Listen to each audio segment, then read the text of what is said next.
हमेशा छोटी छोटी गलतियों से बचने की कोशिश किया करो, क्योंकि इंसान पहाड़ों से नहीं पत्थरों से ठोकर खाता है। शांति से भी दुखों का अंत हो जाता है और शांत चित्त मनुष्य की बुद्धि शीघ्र ही स्थिर होकर परमात्मा से युक्त हो जाती है। अपनी पीड़ा के लिए संसार को दोष मत दो, अपने मन को समझाओ, तुम्हारे मन का परिवर्तन ही तुम्हारे दुखों का अंत है। श्री कृष्ण कहते हैं, एक बार माफ करके अच्छे बन जाओ, पर दोबारा उसी इंसान पर भरोसा करके बेवकूफ कभी न बनो। इच्छा पूरी नहीं होती तो क्रोध बढ़ता है और इच्छा पूरी होती है तो लोभ बढ़ता है। इसलिए जीवन की हर स्थिति में धैर्य बनाए रखना। अगर तुम अपना कल्याण चाहते हो तो सभी उपदेशों, सभी धर्मों को छोड़कर मेरी शरण में आ जाओ, मैं तुम्हें मुक्ति प्रदान करूंगा। जो हुआ अच्छा हुआ, जो होगा अच्छा होगा। स्वयं को मुझ पर छोड़ दो, अपने कर्म पर ध्यान दो, कर्म ऐसा जो स्वार्थरहित पाप रहित हो। कृष्ण ने दुष्टों को भी अपनी गलती सुधारने का मौका दिया, क्योंकि वो किसी मनुष्य को नहीं, उसके अंदर के बुराई को मारना चाहते थे।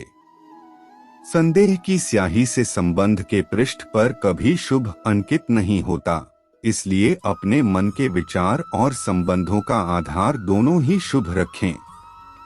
मोहग्रस्त होकर अपने कर्तव्य पथ से हट जाना मूर्खता है, क्योंकि इससे ना तो तुम्हें स्वर्ग की प्राप्ति होगी और ना ही तुम्हारी कीर्ति बढ़ेगी।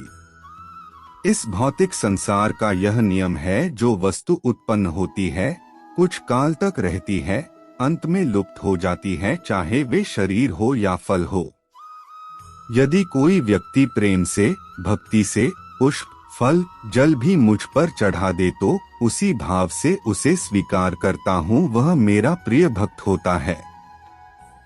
उससे मत डरो जो वास्तविक नहीं है, ना कभी था ना कभी होगा। जो वास्तविक है वो हमेशा था और उसे कभी नष्ट नहीं किया जा सकता।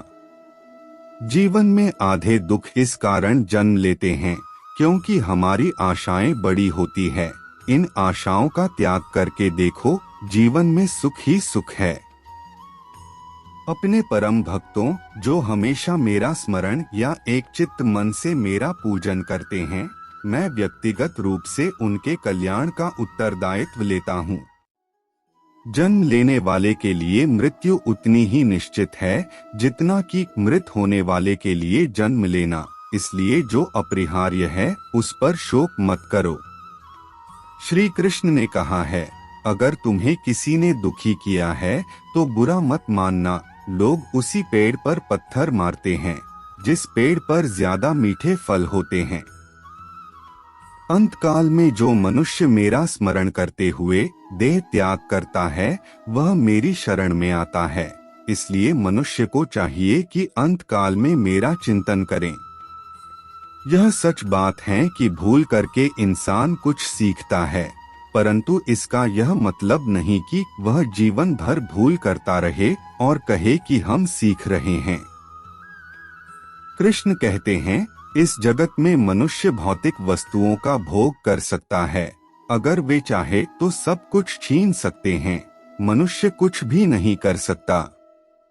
स्वार्थ से रिश्ते बनाने की कितनी भी कोशिश करें, वो कभी नहीं बनते हैं, और प्रेम से बने रिश्तों को कितना भी तोड़ने की कोशिश करें, वो कभी नहीं टूटते। क्रोध से भ्रम पैदा होता है, भ्रम से बुद्धि व्यग्र होती है। जब बुद्धि व्यग्र होती है तब तर्क नष्ट हो जाता है। जब तर्क नष्ट होता है तब व्यक्ति का पतन हो जाता है। आत्मा न तो जन्म लेती है, न कभी मरती है, और न ही इसे कभी जलाया जा सकता है, न ही पानी से गीला किया जा सकता है। आत्मा अमर और अविनाशी है। अगर व्यक्ति शिक्षा से पहले संस्कार, व्यापार से पहले व्यवहार और भगवान से पहले माता पिता को पहचान ले तो जिंदगी में कभी कोई कठिनाई नहीं आएगी।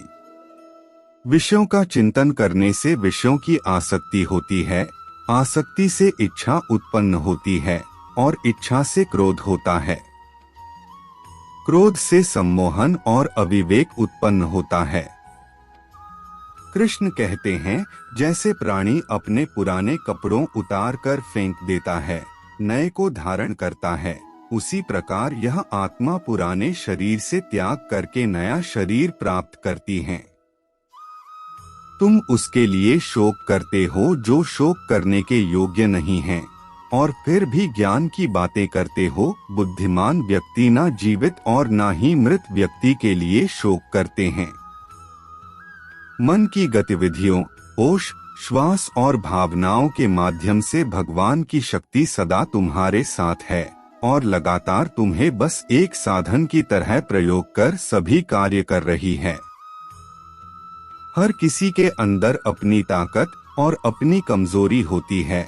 मछली जंगल में नहीं दौड़ सकती और शेर पानी में राजा नहीं बन सकता, इसलिए अहमियत सभी को देनी चाहिए। धर्म युद्ध में कोई भी व्यक्ति निष्पक्ष नहीं रह सकता है। धर्म युद्ध में जो व्यक्ति धर्म के साथ नहीं खड़ा है, इसका मतलब है वह अधर्म का साथ दे रहा है, वह अधर्म के साथ खड़ा है। अगर कोई मनुष्य हमारे साथ बुरा कर रहा है तो उसे करने दो, यह उसका कर्म है और समय उसके कर्म का फल उसे जरूर देगा। लेकिन हमें कभी भी किसी के साथ बुरा नहीं करना चाहिए, क्योंकि यही हमारा धर्म है।